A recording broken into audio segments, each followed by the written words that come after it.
ራሄል ባቢ ላይ ጾታዊ ጥቃት አደረሰችበት። በግድ መጠጥ ካልጠጣን ብላ እንግዲህ ልጁን አስክራ አስገድዳ ደፈረችው። የመጨረሻው ዘመን እንደው ምን ጉድ ነው። ባቢ ደግሞ ራሱን ከስካር ሲነቃ ራቁቱን ራሱን አገኘ። እኔም ካንተ እኩል ነው ራሴን ያገኘሁት፣ ደግሞ አታፍርም እንዴ በራስ ጥፋት እንደዚህ ስትሆን ብላ ራሷን ማበደች።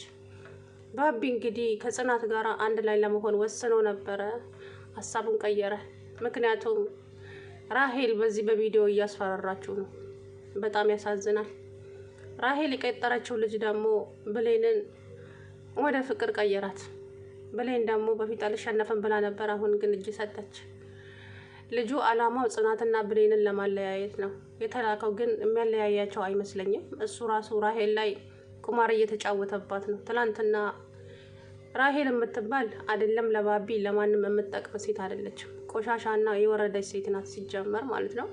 ይሄንንም ልጁን አስክራ ልክ እንደ ባቢ ልታደርገው እየፈለገች ነበረ። እሱ ደግሞ እንዲሁ በቀላሉ የሚሸወር ልጅ አይደለም።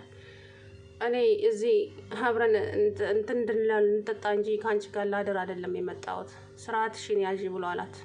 የተዋረደች ውርደታ። ከዛም ብድግ ስትል ከሻንጣዋ ውስጥ የሆነ ነገር ወደቀ። ልጁም አፈጠጠ፣ እሷም አፈጠጠች። ምን እንደሆነ አላቅም፣ መሳሪያ ይሁን ብቻ አላቅም፣ የሆነ ነገር ወድቋል። ልጁም ደግሞ ባቢ ጋር ሄዶ እኔ ወደ እናንተ የተቀላቀልኩት በቅርብ ነው፣ ግን ደግሞ ፍቅራችሁ በጣም ያስቀናል። በተለይ የብሌንና የጽናታው ጽናትና ብሌን በጣም ከእህትም በላይ ናቸው። በጣም ነው ፍቅራቸው የሚያስቀናው፣ በጣም ደስ ይላሉ አለው ባቢ። አዎ አንተስ እንዴት ነህ? ሲለው ደህና ነኝ እግዚአብሔር ይመስገን። እና ባቢዬ እኔ ካጠፋው ይቅርታ፣ አንድ ነገር ግን ልንገርክ፣ እንደምንም ብለህ ፍቅርህን አድን፣ ፍቅራችሁን አድኑ አለው።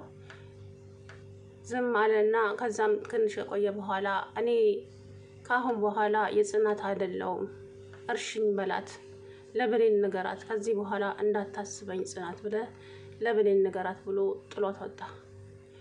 ጽናትም ባቢዬ እኔ አልቻልኩም፣ በቃ እኔ ባላጠፋው ጥፋት እኔ እየተቀጣው ነው፣ ባቢ እኔ ካንተ ተለይቼ መኖር አልችልም ብላ ሄደች ቤቱ።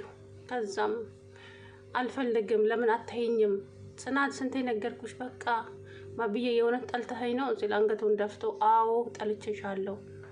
እንግዲህ ከዛም ስቅስቅ ብላ አልቅሳ ጥላ ወጣች። እሱም እንደዛው እያለቀሰ ነገር ግን ሊታረቃት አስቦ ነበረ። እቺ ሰይጣን ሴትዮ ደግሞ አስገድዳ ያው እንደዛው መጠጥ ጠጥታ የምታደርገውን አደረገች። ከዛም ቪዲዮ ቀረጸች። አሁን እንደፈለገች ታሽከረክረዋለች ማለት ነው። ባቢ የተመኘችውን አገኘች። የራሄል እናት እንኳን እንዴት ደስ እንዳለኝ አልጠይቁኝ ትላንትና። እውነቱን ለመናገር አሰላሙ አለይኩም ወራህመቱላሂ ወበረካቱ። ውድና የተከበራችሁ የቻናሌ ቤተሰቦች እንዴት ናቸው? እኔ ያለው አልሐምዱሊላህ። የራሄል እናት በዛ በቤት ስታቅራራ ልክ እሷ እንደገዛችው ቤት ይኸው ተመልሳ ጎዳና ወደቀች። ውርደት ማለት ይሄ ነው። ራሄል እንግዲህ ካሁን በኋላ ሰርተሽ መክፈል ትችያለሽ። አታፍሬም እንዴ? እስካሁን እኮ የ2 ወር ከፍዬ ልሻለሁ፣ ሰርተሽ ክፈይ፣ ጤነኛ ነሽ፣ አታፍሬም ምን አለቻት ማለት ነው። የብሌንም እናት ኧረ ልጄ ዛሬን ብቻ ቀበሪኝ፣ እንደው ዛሬን ብቻ ስትላት በጭራሽ አላደርገውም ማለች። ምክንያቱም ብሌን ማለት ማናት? ራሄል ማለት ብሌን ነግራታለች ለእናቷ። እማዬ ተይ፣ እቺ ሴትዮ ሰይጣን ናት፣ አንድ ቀን ትቀየርብሻለች ብላታለች። አልሰማም ብላ እንግዲህ ጭራሽ ጽናት ላይ ኃይለኛ ቀንደኛ ጣላት ሆና፣ ጽናት ግን እሷም ከዛ ቤት ልትወጣ እያሰበች ነው። ግን ደግሞ እጇ ላይ ምንም አይነት ገንዘብ ፈጣሪ ከወደዳቸው ማለት ነው አግኝቶ ማጣት የእውነት በጣም በጣም መጥፎ በሽታ ነውና አግኝቶ ከማጣት አላህ ይጠብቃችሁ። አሁን ብሌን ማናት ጽናት እንደዚህ አልነበረም ያደገችው። ተንቀባራ ተንደላቃ ባለ ሀብት ነበሩ። ግን ደግሞ ጊዜ ጥለዋቸው እድሜ ለትዝታ ነች ይህን ሁሉ ህይወታቸውን ያመሰቃቀለችው። ትዝታ ወደና ጽናት ህይወት ባትመጣ ኖሮ ይሄ ሁሉ ባልመጣ ኖሮ። ግን ደግሞ ጽናት አሁን ፈተናዋ በጣም በዛ። በጣም ወይ ከአባቷ አልሆነች፣ ወይ ከምትወደው አልሆነች፣ ወይ እናቷ የለች፣ ወይ ንብረታቸው የለ። ከሁለት የወደቀ ዛፍ ሆነ ቁጭ ብላለች። የእውነት በጣም ነው የምታሳዝነው። በዚህ ጊዜ ደግሞ ያለ ብሌን ማንም የላትም። ባቢ ነበረ፣ እሱም በቃ የማይሆን ነገር ሆነ። እድሜ ለአባቷ። አቶ ግርማም እዛው እስር ቤት ቁጭ ብሎ ሞቴን እባክህን ሞቴን አፋጥንልኝ፣ እኔ ልጄ ስትሰቃይ ማየት አልፈልግም፣ እባክህን ፈጣሪ ሞቴን አቅርብልኝ እያለ ፈጣሪውን እየለመነ ይገኛል።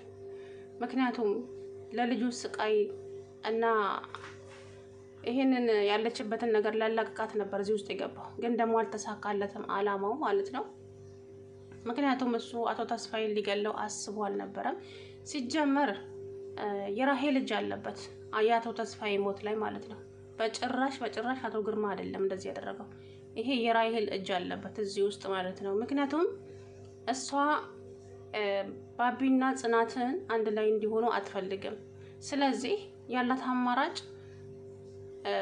አቶ ግርማ ባዶውን ሽጉጥ ነበረ የተከራየው፣ ግን ደግሞ ጥይት ውስጥ አድርገው ነው የሰጡት። ገብቷቸዋል አይደለ?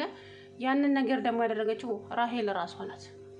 አባትህ ታግቷል፣ ያገተውም አቶ ግርማ ነው አለች። እንዴት አወቀች? በምን አወቀች? የት ታውቂያለሽ ብሎ የዛን ጊዜ አጣድፎ መጠየቅ ነበረበት ባቢም ማለት ነው። ግን ደግሞ እሱ ምንም አልጠየቃትም በዛ ሰዓት። እመነኝ እኔ ነኝ ያልኩ፣ አባትህን ያገተው አቶ ግርማ የጽናት አባት ነው አለችው። ግን ያኔ ሊያምነት አልቻለም። ራሄል እንደዚህ አታድርጊ፣ እንደዚህ አታውሪ ዝም ብለሽ፣ አቶ ግርማ እንደዚህ አያደርግም አለ እንጂ ያን ጊዜ ግን እሷ ናት መሳሪያውን ቀይራ ሽጉጥ ውስጥ ጥይት አድርጋበት የሰጠችው። እናም ወንጀለኛ ተብሎ ታሰረ ይሄ ሰውዬ ማለት ነው። ራሄል ግን ያሰብሽው ሁሉ አይሳካልሽ። የእውነት በሰው ህይወት ገብተሽ ህይወታቸውን በጠበጥሽው። የተረገመች ወይ አታፍር ወይ አታምር። ማንዶ ጨጓራን ያቃጠለችኝ ድራማ መሆኑን እያወቅኩ መናደዴ ሳ ባቢዬ እንግዲህ የማይወጣው ነገር ውስጥ ገብቷል። አሁን በጣም በቃ ራሄልንም ሂጂልኝ ይላታል። አረ ከአሁን በኋላማ እንድታስፈራራኝ እንዳትሞክር፣ አሁን የምፈልገውን ነገር አግኝቻለሁ፣ እንደፈለገ ነው ማሽከረክር። ለብዙ ጊዜ ስመኛው የነበረው እጄ ገባ። ጣፋጭ ሌሊት ነበር። አራት አፍረም እኮ ደግሞ ስታወራ እኔ ላንቺ አፈርኩልሽ በእውነት